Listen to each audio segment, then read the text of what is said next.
Today I have another new album review, and it's from the band Stryper. The name of the album is called When We Were Kings, and it was released on September 13th, 2024. So I want to ask the question, are they bringing back their old sound?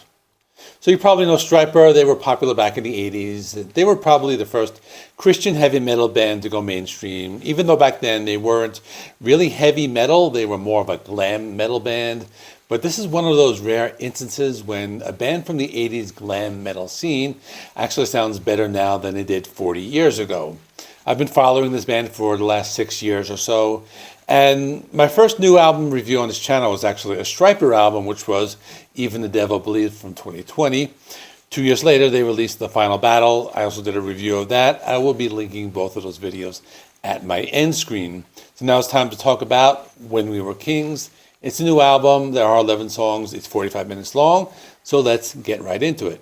The opening track is called End of Days. This one has lyrics about the story of Armageddon. When you hear the trumpets and everybody faces their judgment, it's taken right from the Bible story, as you would expect.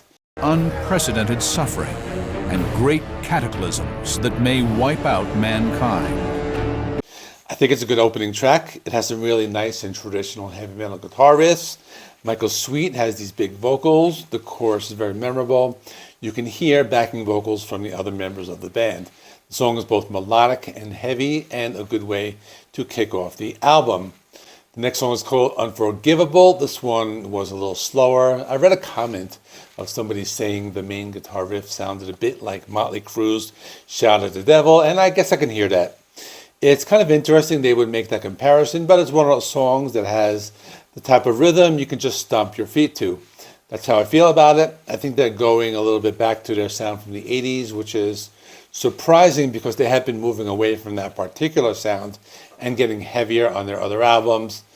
But it might just be this track. It's actually not. I'll get to that later. The next song is called When We Were Kings. This is another one that I felt they were going back to their sound from the 80s.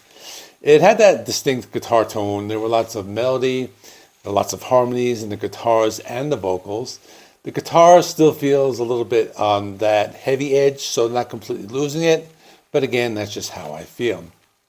The next one is called Betrayed by Love. I guess you can call this one a power ballad. It's a little heavier than their power ballads from the 80s, which I will be honest with you, I never really liked that much. I always thought their ballads from the 80s were very soft, and I didn't like them that much. This one I like. It's a little heavier. You have the guitar riffs. You have the guitar harmonies. It's a laid-back track. I'm not really sure if I like it. I will give it a chance to grow on me after a few more listens. The next track is called Love's Symphony. This one I feel they're getting a little bit heavier. They're sounding a little bit more like modern Stryper that I know and have been listening to over the past few years. The guitar riffs have a little bit more of that crunch.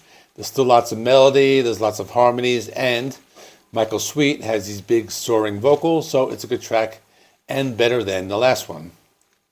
The next song is called Trinity, and maybe one of the best songs of the album because this is a heavy metal, modern Stryper song. I was worried that they were moving away from that, but no, there's still a little bit of that heaviness. This one has the riffs, the energy, the melody, the harmonies, everything you want in a good, modern sounding Stryper song. This one has a bit more of that metal edge, and I like it a lot.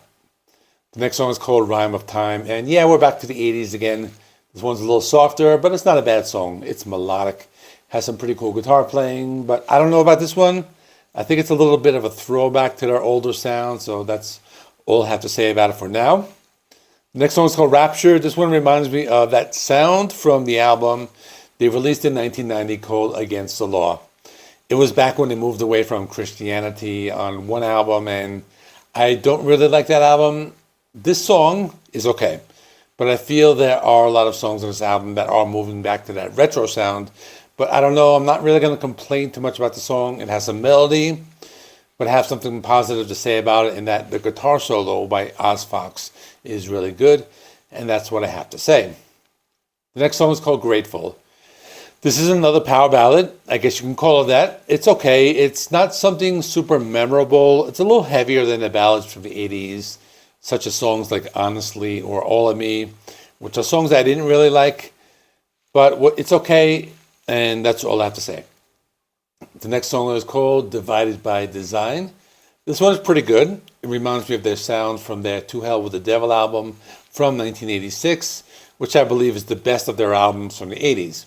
The song has some good things going for it. I like the guitar riff. It sounds really good. It's very crunchy. I like that about it. But as a negative, it has kind of an 80s type of sound that's a bit more melodic and less aggressive. So it is still one of the better tracks, but that's what I have to say about it. The final song in the album is called Imperfect World. This one was pretty good. It's a little bit like that modern Stryper sound that I like. It's a little heavier. There's lots of harmonies. Oz Fox sounds very good. He has a really great guitar solo, and even some of the harmonies reminded me of the band Queen. So this is one of the better songs on the album. It's not a perfect song, but it's pretty good.